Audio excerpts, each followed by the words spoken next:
Hey guys, how are we? Just setting up all of our lives at the moment.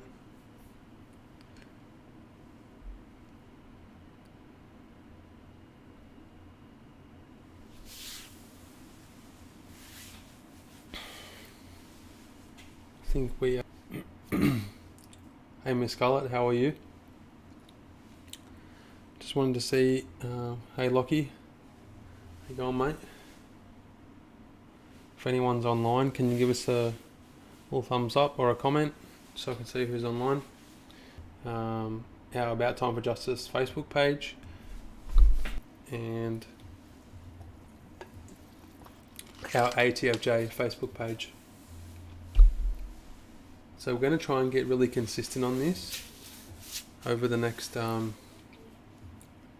while. We're just going to keep doing it, keep showing up every week. Some people might want to tune in and hear about what we're doing. Here, Tash. Hello, Lara. Good to see you. So we're going to go over a couple of things tonight. I'll just wait for a few more people to tune in, which will be really good. A few more people starting to tune in now. Hey Court, how you going? Hey Jen, how you going?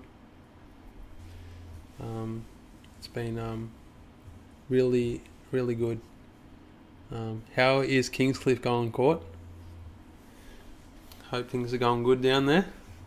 2020, so this month we're 2 years, 7 months into helping people that have been through institutional child abuse. So we help them to seek justice, start healing and possible compensation. So it just started with me and my dad. And how we sort of got into this work was we both went through abuse by his teacher, and I went through a youth detention centre and I suffered abuse there. So we used the compensation money we got to start up About Time for Justice.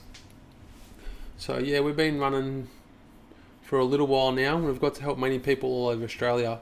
Myself, I've travelled to WA, Northern Territory, Far North Queensland, all through New South Wales, Tassie, done work all through them states and territories. Got to help a lot of people, and that could have been through boys' homes, girls' homes, foster cares, DOCs, any youth detention centres, any churches or any sporting teams, Girl Scouts, Scouts, any after school cares, could be hostels or like women's shelters, PCYCs. When I say foster care and DOCs, that could be, hey Robbo, how you going? That could be known in other things, in different territory families, state, ward of the state, group homes. And when I say churches, that could be like a church-run institution, a Sunday school. The priests have been So yeah, we're currently helping out many people from all over Australia. We do work systems in the Northern Territory, New South Wales, Tasmania, South Australia. Basically we're working all over Australia, but it's not, most of the guys that we do help out are in prison because of drug abuse, alcohol abuse. They're blocking out what they've been through in their life. Like myself, I got on drugs and alcohol, tried to block out what I went through, same as my dad. Dad ended up serving a little bit longer than me. He two sentences. In one of them sentences, I got pretty rough treatment of the abuse, and the next sentence I got done in 22.5 hour day lockdowns. Hey Steve, how you going, mate? So yeah, it was shit time, and so we understand what it's like to go through the prison systems. Some people who are on here right now have been through the prison systems. Pretty lucky that I did receive some. It was shit because I was in the lockdown unit, so we didn't get much at all except for letters. The first time I was in, so I was at Arthur Gorrie Correctional when I first turned 18. Turned 18 at Brisbane Boys Yard and then went to Arthur Gorrie. But back then, the jail I was at in Queensland. But when I got put in the second time, there was, because we had both the same gang associations, we couldn't talk. Limited buy-ups, were made to wear pink, one phone call a day to the outside world. And when we got taken out into the yards, like everyone, even like, everyone in the so it was not much to do, very boring. They're in custody all over Australia, so we're helping out with their next of kin, speaking to their next of kins, helping out financially and non-financially. Helping out guys if they need money for to make phone calls, write letters. Also helping guys out if they're getting out of prison to get IDs, get back on track. Sometimes into employment. We don't employ, we don't give jobs out, but we can sort of steer people in the right direction. Some of my lived experience in different ways, so it's always really cool if there's someone there to help out when guys are getting out of prison, because there's no support, there's no love. It's just a lot of sitting around just talking shit, really. But so when these guys get out, they need that support. So me and Dad and our team offer that abuse. Sometimes we can't help it, or some other forms of possible compensation. It's always interesting, and we always get these sad stories from the jails too. Stories was one of the guys that I know. He's in prison at the moment. He's serving time, and he's decided a bit of a little investigation for him, so we can figure out which attacked or whatever. So just asking the university these questions at the moment so he could finish his TPP. So I think they only offer 3 bachelors in university for Uni SQ. It is called Uni SQ.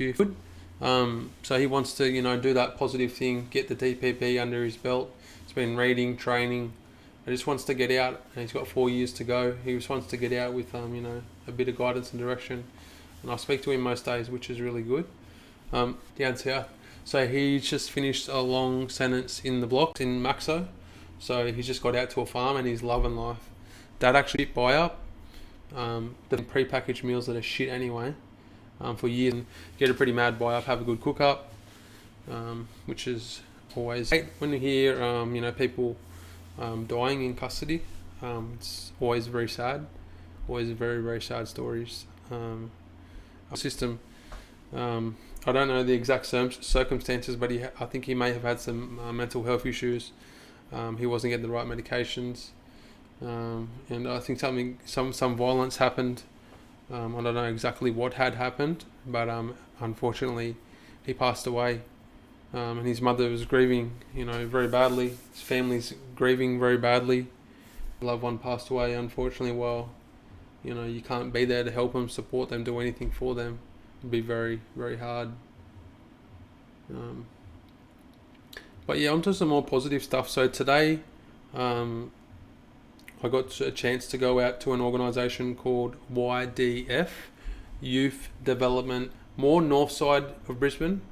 A wonderful lady by the name of Jerry Blackwell, and she is a dead set legend. She gets in there and she does a range of different things. She's got some of these young fellas doing traineeships through YDF, getting them off the street. They also do food hampers for struggling. They're a really, even though it says Youth Development Foundation, they do a lot of other stuff like wraparound services. They work in with a lot of other speech with the kids today. I'm going back to do a goal setting presentation and program. So it's really exciting. See some of the kids in there. It was really cool. I could see a lot of myself in some of them kids, just young run amok kids, who might not have good things going on at home, or they might be drinking, or bad people. These young guys, there's probably about, I'd say 20, maybe 15 to 20 kids, boys, girls, different nationalities. I said, I was just asking about, can you please put your hand up? I think more people, good goal, mate, you can get that. And another one was to start his traineeship in hospitality, and I walked up and shook his hand too. What happens from this relationship with YDF. Me and Dad have previously done a speech there before. We videoed it, so it's going to be going up on our social media soon. It's going to be on our YouTube, so give us a like. So I'm really looking forward to that. Then we also are working on another little project. So we're looking at starting a non-for-profit in pretty low-level talks at the moment, but it's going to be good. So we're going to be looking at we're going to be good. So if you do know anyone who non-for-profits at all, really appreciate you showing them this video, or letting people know what we're doing. So yeah, look out for it. It's going to be coming up soon, really soon, which is really cool. We're also locking in some other people to jump on this live stream. Got a few good people in mind, and you'll really enjoy their content podcast. So all these podcasts, I need to pull my finger out. But these live streams, these also started putting out some really good content on all of our social media, our Facebook, Instagram, TikTok.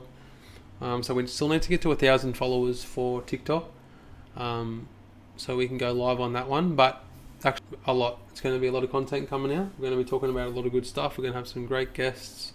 So if you're not following us on all the platforms, I'd really love it if you could.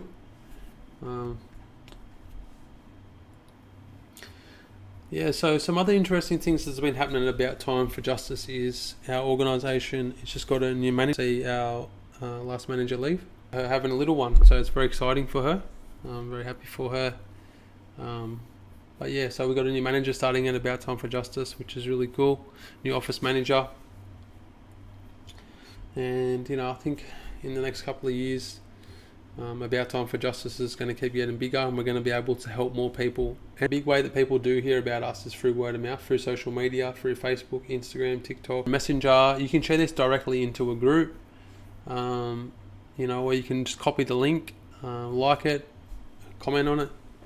Any of that engagement for us really helps. So if you guys want to help out in that way, we would love that. We'd really appreciate that.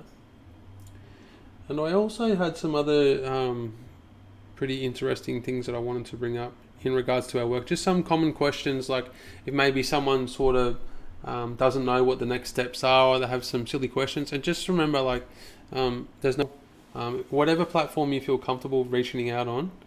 We're more than happy to talk on that.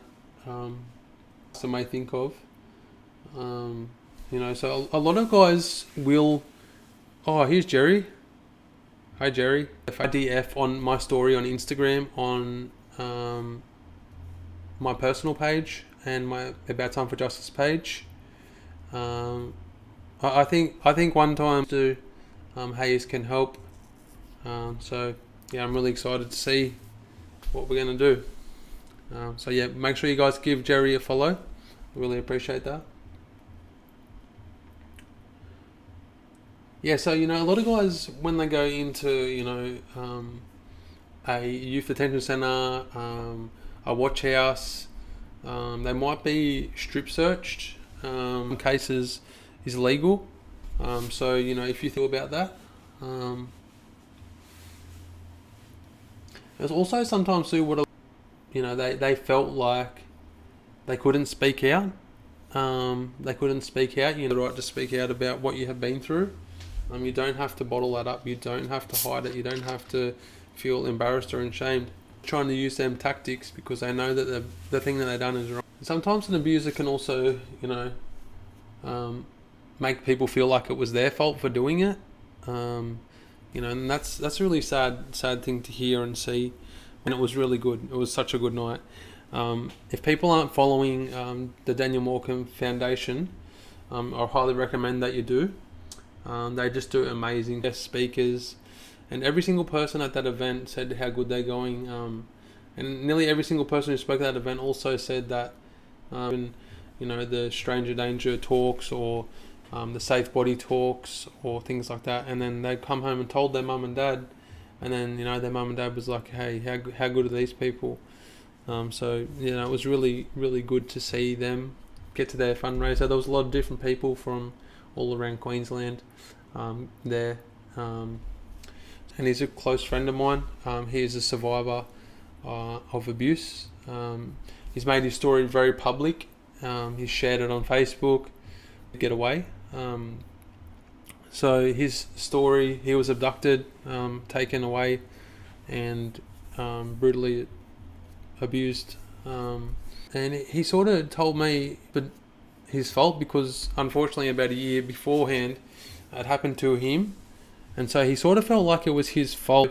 Yeah, I mean, so some abusers and situations that survivors can feel like that, which is really sad.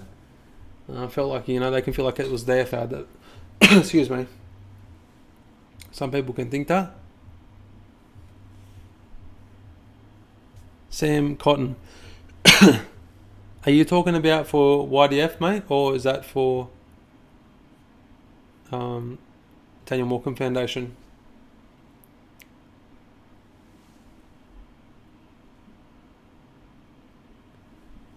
Hey, if anyone's ever on these live streams and they want to jump on, let me know. You can jump on. Love to have you guys jump on. You just want to have any feedback or anything like that. And some people also always say, not always, but they feel like their abuse wasn't that bad, in comparison to other people. All abuse is abuse. So if you think that, like if you think, oh, mine might not have been as bad as someone, it shouldn't have happened. It shouldn't have happened at all. Hey Sam, they do some amazing programs. I really want to link in with them. I'm hoping to get up there and meet with them and talk to them, people at the foundation. I think they're amazing people. What they do, because the work that they do, it's just amazing. Really amazing.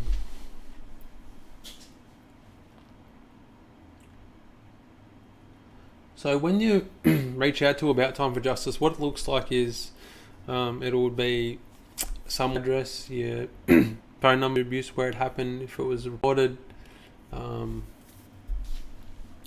So that's what it sort of looks like, us to reach out and start that process, and we will support and advocate for you, guide and mentor you through any questions or paperwork or anything that you might get a bit confused about.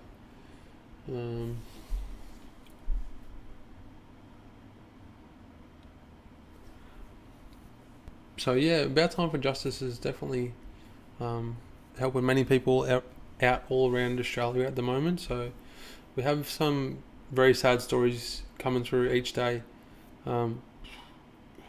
If anyone has any questions, you can drop them in. But got to get off and get ready for this podcast soon. So PM Queensland time, Sunday night, we're going to be talking about what she's doing. She's on Instagram. So that's Sarah Mills. But yeah, that's about all the updates we have for this week. And if anyone watches, or they could be in the comments. Thanks for tuning in, and I hope you have a good night. Thank you.